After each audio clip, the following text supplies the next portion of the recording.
died very young. She did use a lot of materials that are, considered kind of hazardous to your health, um, but it's unfortunate. And then you heard a little bit in the other video that I shared with you as a part of this playlist about live in your head when attitudes become form, an installation of various process artists that was put together in 1969. Such an important part for the process art movement in the history of art.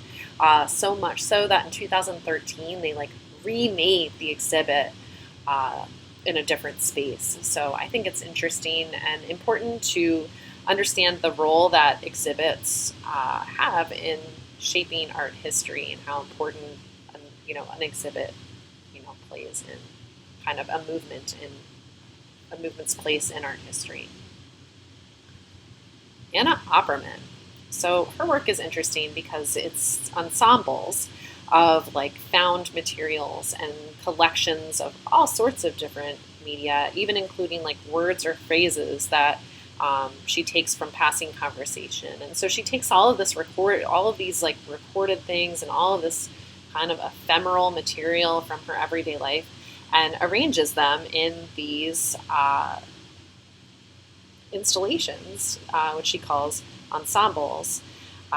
So there's a bunch of different themes in her work, but I think it's an interesting process, this collection and arrangement and then rearrangement of materials.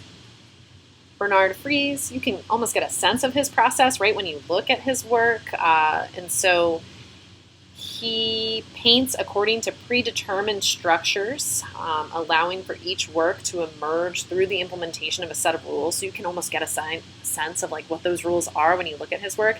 It kind of reminds me a little bit of how you would do a Zentangle when I look at it. But we can kind of get an idea of what he sets up for himself to work within, what the confines are.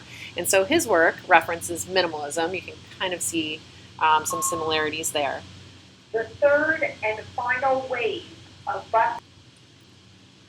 his work also references abstract expressionism, color field painting, but it focuses on the mechanics of painting while maintaining, an experimental approach.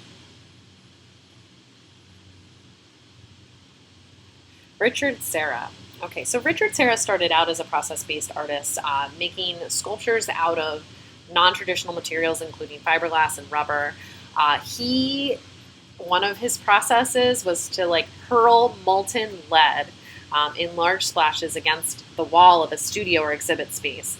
And so in 1967-68, he compiled a list of infinitives to hurl, to roll, and those were the actions that he would take with the lead to make his artwork. So I always think, imagine, taking a jar at home and writing down on different slips of paper a whole bunch of different infinitives, and then just pulling one out, and then taking an art medium and, applying it with that infinitive, layering or stitching or, throwing as, a process in your art making. And imagine, what you might come up with. So I think it's a really interesting approach.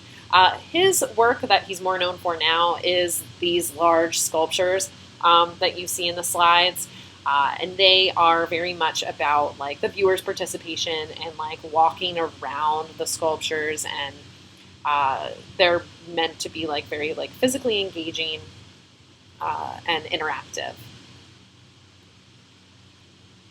He did make a piece called Tilted Art that was a huge wall, 120 feet long, 12 feet high, went straight through the Jacob K. Javits Federal Building, the area in front of it.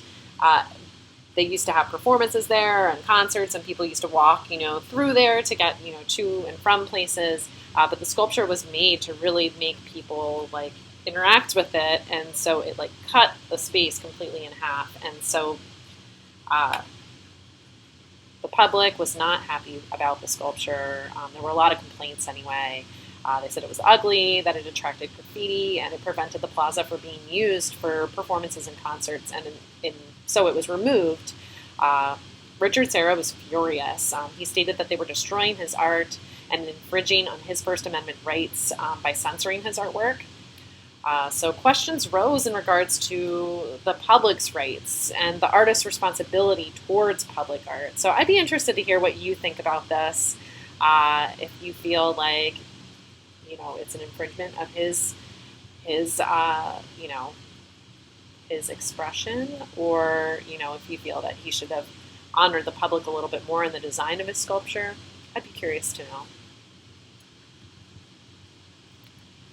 Okay, we can't talk about process art without thinking about abstract expressionism, and you can't talk about abstract expressionism without talking about Jackson Pollock. And so Jackson Pollock, his work, you can really get a sense of the process that he used to make it when you look at the work.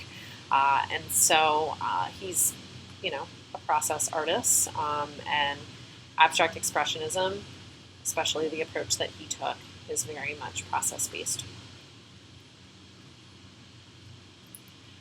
All right, and then now we're going to touch on conceptual art. And so conceptual art is kind of like related to process art a bit too. And so a very important person to conceptual art movement would be Sol LeWitt.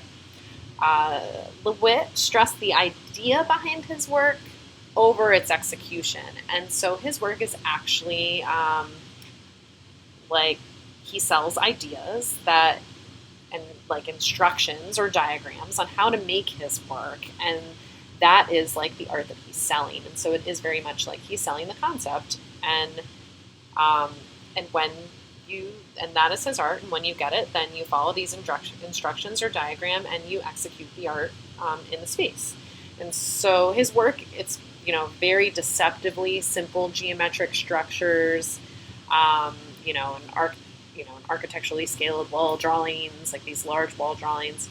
And so it looks like very minimalist, but it's very conceptual. And so I wanted to show you a video of an installation of one of his pieces at an art museum in Massachusetts called Mass MoCA, where they had a retrospective of his work, and they did, and so they installed this large piece on the wall, and they actually had like 3 floors of his work, of different works. And so art students from one of the local art schools came and helped to install the work. And so you can see all of the process that goes into installing one of his pieces.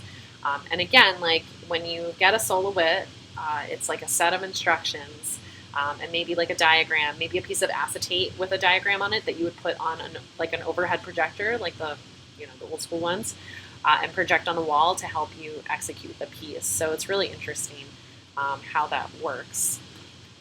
So I'm just going to quick fast forward this.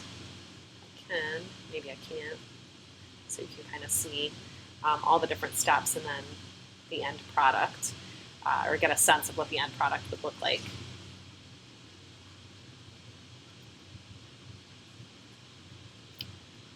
And then it's important to think about environmental art within process art as well. So Andy Goldsworthy, definitely an artist you would want to talk about when talking about environmental art. And so he's a sculptor and a photographer, mainly because his work is ephemeral, so it needs to be photographed to document it.